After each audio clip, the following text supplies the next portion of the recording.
What's up, ladies and gents, and welcome back to our League of Legends Top 5 Play Show. We have a great episode for you guys this week, so without further ado, let's start this episode off with Vortex of Souls on Nunu. We see him at low health sitting on the tower as they advance up to tower dive. He snowballs Graves as he gets exhausted and then decides to walk away from the carry and exhausts Soraka to suppress all damage, then consumes a minion, also leveling him up. Soraka hits him and then Graves comes back in for the kill, but watch carefully as you see Soraka about to de-aggro the tower, and we freeze it so you can see that Graves just hit Nunu as he flashed away. We unfreeze it and you can see that this perfectly timed flash swaps the tower's attention onto Graves and puts Nunu in a safe position where he can also freely snowball to pick up the double kill.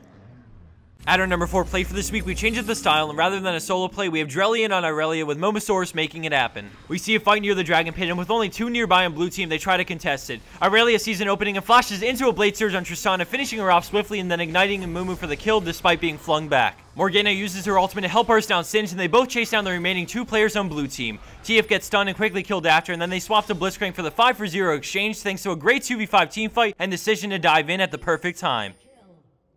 Landing a spot at our number 3 play, we have RF Unstoppable and Nidalee with an insane chase and escape. We start things off with the enemy Sage popping Ghost and his ultimate to collapse onto Nidalee with Ezreal. She jumps away and decides to head off into the jungle, knowing she cannot run Singe without the help of her passive and all the brushes. She runs back towards her base, but he's just too fast and she gets flung back and then quickly lines herself up for a pounce to take her over the wall. Both of the enemy players follow her. She is forced to run up into the river, and then Ezreal arcane shifts over the wall, getting on the Nidalee and bringing her so low, but she just barely W's out of range of his Mystic Shot while picking up the movement speed and healing. She runs towards the brush and then pops back into Cougar form, pouncing and gaining the movement speed, but then all of a sudden Ezreal shoots out his ultimate and then clips her, but thanks to the heal from earlier, she survives. Unstoppable jumps over the wall, flashes immediately, and heals as she successfully crosses through the lane with barely any health left. Now we fast forward it as she leaps over another wall and loops around, thinking about it for a second time and then deciding to cross the lane again with another insanely fast pounce into heal. Afterwards, she makes her way towards the lane, but by now she's home free and finds a place to recall back to base. The very quick reactions to escape the threat of Ezreal and Singe, as well as the epic and long chase that started near the friendly tier 2 turret at top lane and snaked around the entire enemy jungle and back up to top lane on the enemy side, made this clip worthy of our top 5 plays.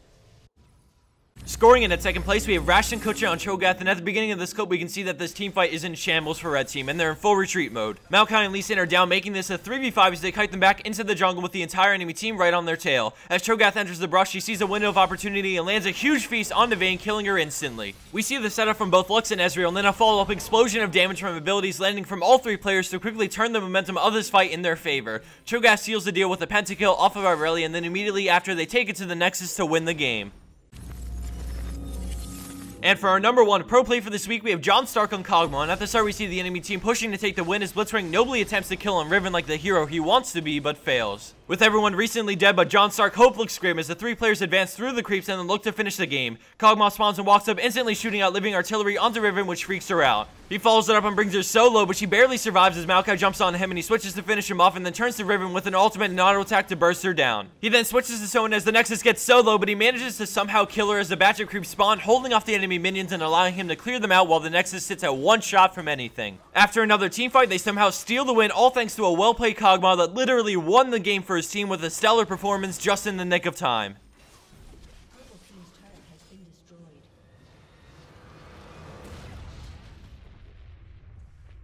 And for the bonus clip of the week, we have xChaotic on Pantheon, who sees an Ash arrow shot from bottom lane and acts quickly on it for the kill at mid. As the clip plays, I just wanted to say a few words regarding a bunch of the comments on our last video and to clarify a few things for those with questions. So basically, to give you guys an idea of how we operate behind the scenes, we have a team that works on finding the best of the best from the 300 or so clips we receive daily. Our replay reviewing team that consists of high elo players that are very familiar with our content and our expectations watch through a fixed amount of submitted clips a day and move them into the appropriate category, whether it be suitable for top 5 plays, bonus, lucky, etc. This allows us to filter out some of the ones that don't have a place in any of our shows and duplicates without requiring Brandon and I to record 300 clips a day, which frankly isn't possible.